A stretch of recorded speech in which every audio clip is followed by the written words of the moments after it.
So many women complain about the lack of emotional connection with their man, that their husband is just kind of walled off from them, like this invisible wall exists, and you won't really share his heart and his feelings and his thoughts and his beliefs, that he just is kind of walled off, that there's this distance, and the wife craves this emotional connection. And what's up? Why won't he talk to me? Why won't he share his feelings?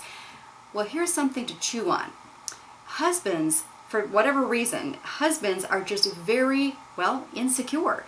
They fear being criticized by you, found to be unworthy by you, found to be a failure. And so the minute you start criticizing an idea that he brings up, or pointing out the flaws in that dream of his to open his own business or whatever, the minute you correct his thinking or his feelings or become defensive when he does try to voice his feelings, well, he becomes sort of like a turtle. You know how a turtle has a big protective shell, and the turtle sometimes sticks its neck out and kind of looks around? Well, your husband sticks out his neck, looks around and says, okay, not too safe out here. I'm going to just come back underneath my protective shell. You know, God commanded wives to respect their husbands in Ephesians 5:33. The verse simply says, the wife must respect her husband.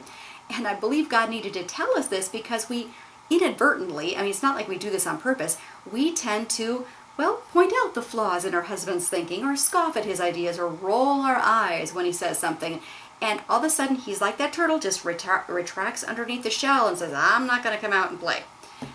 Well, here's how to fix that. How about if we become a safe place for our husbands' hearts? How about if we don't scoff? How about if we don't point out the flaws? How about if we don't roll our eyes? How about if we just sit attentively and listen and maybe ask exploratory questions, to get more information?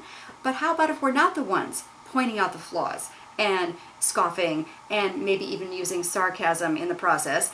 How about if we just be good listeners and value and treasure, like it is a treasure, when our husbands share something deep within about their feelings, their thoughts, their ideas, their dreams, their beliefs?